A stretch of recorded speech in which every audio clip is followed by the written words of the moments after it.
उन्हाळी धमाका offer Shri Vinayak wheels private limited Kudal.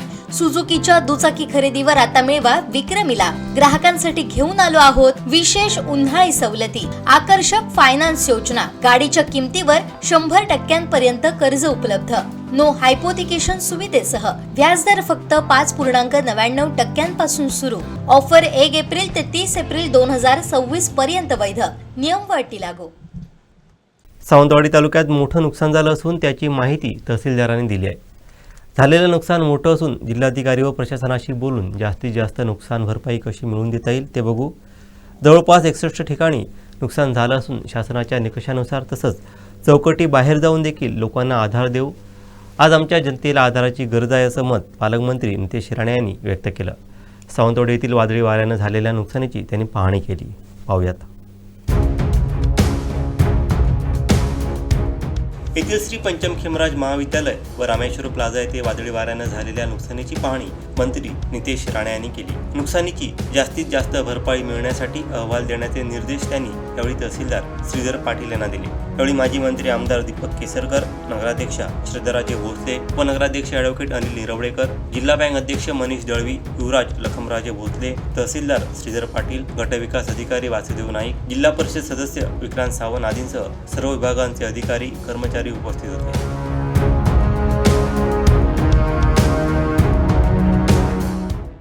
जे काही नुकसान काल काय परवा जे काही वादळासारखी परिस्थिती निर्माण झाली होती आणि त्याच्यामुळे प्रमाणामध्ये सावंतवाडी तालुक्यामध्ये जे काही विविध ठिकाणी नुकसान झालं आहे त्याची माहिती आमच्या तहसीलदारांनी आत्ताच आमच्या समोर ठेवली। पंचनाम्यांच्या अनुसार जवळपास 25 लाखाचं नुकसान असं ते दाखवत आहेत। माझ्या दृष्टिकोनातून झालेलं नुकसान जे का आता पाहायला मिळते त्याच्यापेक्षा ते कमी असं मला तरी दिसतं आहे आणि म्हणून त्या सगळ्यावर मी कलेक्टर मॅडम आणि प्रशासनाशी बोलून जास्तीत जास्त नुकसान भरपाई कशी देता येईल जेणेकरून जवळपास 100 जागी नुकसान झालेलं आहे अशी माहिती प्राथमिक त्यांच्याकडे आलेली आहे आणि त्यानुसार शासनाच्या निकषामध्ये बसून जास्तीत जास्त कसं त्यांना मदत करता येईल। काही गोष्टी निकषाच्या पुढे पण जाऊन विचार करायला लागतं, कारण का सगळ्याच गोष्टी निकषामध्ये बसून देता येत नाही। शेवटी लोकांचं नुकसान झालेलं आहे, त्यांना आधार द्यायला पाहिजे, सरकार म्हणून मदत द्यायला पाहिजे आणि म्हणून आम्ही जेवढं जास्त मदत करू शकतो या दृष्टिकोनातून मदत करण्याची आमच्या सगळ्यांची भूमिका आहे। आमदार साहेब, केसरकर साहेब असतील, नगराध्यक्ष मॅडम, उपनगराध्यक्ष सगळेच आमची ही पूर्ण टीम आम्ही जे नुकसान झालेलं आहे त्या सगळ्या लोकांना जास्तीत जास्त मदत करण्याच्या दृष्टिकोनातून राज्य सरकार म्हणून आम्ही पावलं टाकणार आहोत। कलेक्टर मॅडमनी मला काल जेव्हा आमच्या नगराध्यक्ष मॅडमनी जसं काल मी त्यांच्याशी बोलत होतो तेव्हा त्यांनी सांगितलं आज त्यांनी पावसाच्या पूर्वतयारी संदर्भात बैठक लावलेली आहे। जिल्हा पातळीवर पण आम्ही ही बैठक आज न उद्या की 2-3 दिवसामध्ये घेणार आहोत।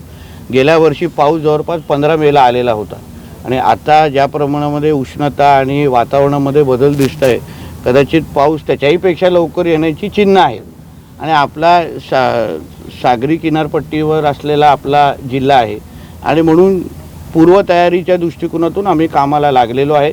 झाडं कापण्यापासून दुसऱ्या विविध तयारीमध्ये आम्ही कसं राहू शकतो, डिझास्टर मॅनेजमेंटची आमची जी यंत्रणा आहे त्याला तयारीमध्ये कसे ठेवू शकतो त्या दृष्टिकोनातून आम्ही तयारीला लागलेलो आहोत आणि जिथे जिथे गरज भासेल म्हणजे सगळं पडल्यानंतर तयारी धावपळत येण्यापेक्षा पुढच्या वेळी अगोदरपासून तयारीत राहून कमीतल्या कमी नुकसान कसं लोकांचं होईल या दृष्टिकोनातून शासन म्हणून आम्ही पावलं टाकतो।